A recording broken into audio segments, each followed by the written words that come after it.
اور مجھے خالص صرف عبادت کرنی ہوتی ہے وہ بھی ٹھیک نہیں کر پاتا. ساری زندگی اپنا محاسبہ، ساری زندگی اپنے گریبان میں دیکھا، ساری زندگی اپنے آپ کو پرکھا، اپنے آپ کو ٹٹولا.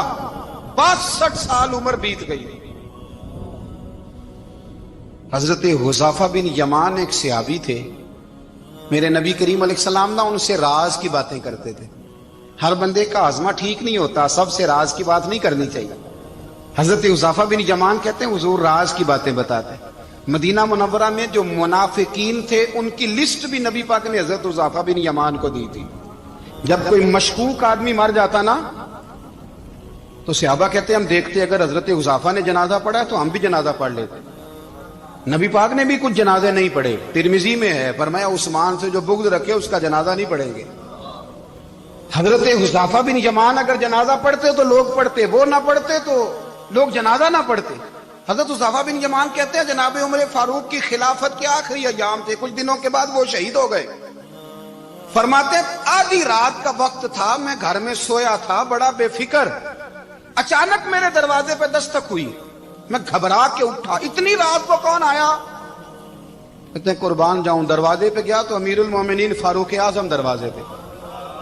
میں نے کہا عمر کوئی حکم تھا تو مجھے بلا لیتے. کہنے لگے میں نا امیر بن کے نہیں آیا، تیرا ویر بن کے آیا ہوں. امیر المومنین کی حیثیت سے سرکاری کام سے بلاتا تو وہاں بلاتا، مجھے ایک ذاتی کام پڑ گیا. کہتے ہیں میں نے عمر کو گھر کی اندر بلا کے چارپائی پہ بٹھایا. میں نے کہا حضور میں غریب آدمی ہوں، میں کیا آپ کے کام آ سکتا ہوں؟ تو کہتے ہیں انہوں نے نا مجھے ساتھ بٹھا لیا، پھر میرا ہاتھ پکڑ لیا. کہنے لگے تو عمر کو جانتا ہے؟ عمر جھوٹ نہیں بولتا. تو جانتا ہے؟ عمر وعدوں کا پکا ہے. کہا حضور جانتا ہوں. کہا میں اس وقت آیا ہوں جب دیکھ بھی کوئی نہیں رہا. حضرت حذیفہ بن یمان کہتے ہیں پریشان ہو گیا، حضور پہلیاں نہ بجھوائے، مہربانی کریں بتائیں کدھر آئے ہیں. حضرت عمر فاروق فرمانے لگے 62 سال کا ہو گیا ہوں، 63 میں چل رہا ہے، داڑھی سفید ہو گئی ہے، ال پک گیا، اٹھ فریدہ ستیا، داڑھی آ گئی پور، اگا نیڑے آ گئی، پیچھا رہ گئی دور. اب قبر اشر کا معاملہ صاف نظر آنے لگا ہے. کہا حضور مجھ سے کیا چاہتے ہیں؟ حضرت عمر رو پڑے. کہنے لگے آج میں عشاء کے بعد نکلا ہوں تو نبی پاک کے صحابہ مجھے نیک کہہ رہے تھے، پھر میں نے بچوں کی ماں سے اور بچوں سے بھی پوچھا ہے، وہ بھی مجھ سے راضی ہیں. پر حذیفہ تیرے ساتھ نبی پاک راز کی باتیں کرتے تھے، سچ بتا کہیں عمر کا نام منافقوں میں شامل تو نہیں؟ سچ بتا ان منافقین میں تو شامل نہیں، کہیں اوپر سے تو نہیں سارا کچھ؟ حضرت حذیفہ بن یمان کہتے ہیں میں باپ کے مرنے پہ اتنا نہیں رویا جتنا عمر کے سوال پہ رویا. میں قدموں میں بیٹھ گیا. میں نے کہا نہیں عمر یہ تو میں نے نہیں سنا، لیکن یہ میں نے نبی پاک سے ضرور سنا ہے کہ میرے بعد اگر کوئی نبی ہوتا تو عمر ابن خطاب ہوتا. یہ میں نے اپنے کانوں سے سنا ہے کہ عمر جس گلی سے گزرے شیطان رستہ بدل جاتا ہے. یہ میں نے اپنے کانوں سے سنا ہے کہ 950 سال حضرت جبریل جناب عمر کی شان بیان کریں تو پھر بھی بیان نہیں ہو سکتا. یہ میں نے ضرور سنا. دوستو ساری زندگی حضرت عمر نے اگر دوسروں کا محاسبہ کیا تو اپنا اور اپنے بچوں کا بھی کڑا خیال رکھا. اپنی ذات پر بڑی توجہ دی. جو لوگ اپنا بھول جاتے ہیں نا، ہمیں اپنی صحت کا بڑا خیال ہے لیکن اپنی روحانی زندگی کا کوئی خیال نہیں ہے، قلبی زندگی کا کوئی تصور نہیں ہے. آپ یقین کریں موٹا آدمی کمزور ہونے کے لیے جدوجہد کر رہا ہے، کمزور طاقتور ہونے کے لیے، لیکن جس کو کتنے دن بیت گئے اللہ رسول کی یاد میں رویا ہی نہیں، کتنے دن بیت گئے نہ سننے کو دل ہی نہیں چاہا، جسے مہینوں بیت گئے اور قرآن پاک کی طرف نظر ہی نہیں گئی، وہ فکر مند ہی نہیں. زندگی زندہ دلی کا نام ہے، مردہ دل کیا خاک جیا کرتے ہیں. بھائی حضرت عمر کی زندگی دور حاضر میں ہمیں یہ سبق دیتی ہے کہ کڑی نگرانی رکھو اپنے پودوں کی، کڑا خیال رکھو اپنے ذاتی باغ کا، اور یہ جو تمہارے دل کی دنیا ہے یہ تمہاری روح کی زندگی ہے، اس کا محاسبہ کرتے رہو. نبی کریم علیہ السلام نے فرمایا اپنا حساب خود کر لو قبل اس کے کہ تمہارا حساب کیا جائے. اپنا حساب بولیے، اپنا حساب. ہم ساری دنیا کا حساب کرتے پھرتے ہیں، کوئی کہاں سے کماتا ہے کہاں کھاتا ہے، پر اپنا حساب حضور نے فرمایا حساب کر لو قبل اس سے کہ تمہارا حساب مولا علی فرماتے ہیں نماز پڑھ لو قبل اس کے کہ تمہاری نماز پڑھی جائے، نماز پڑھ لو قبل اس کے کہ تمہاری، اپنا محاسبہ کریں، تھوڑا سا نا اوپر دائیں بائیں دیکھنے کی بجائے تھوڑی سی گردن جھکا کے نا، درویش کہتے ہیں برے بندے نو میں لبن ٹریا تے جگ تے ملیا نہ کوئی، اپنے اندر چاتی پائی تے میتھوں برا نہ کوئی، تھوڑی سی نا تھوڑی سی اپنی طرف توجہ دیں۔ ہم نا بے چین وقت گزار رہے ہیں، بے قرار ہیں، بے سکون ہیں، سبب یہ ہے کہ ہم نے نا اپنا حساب کرنا چھوڑ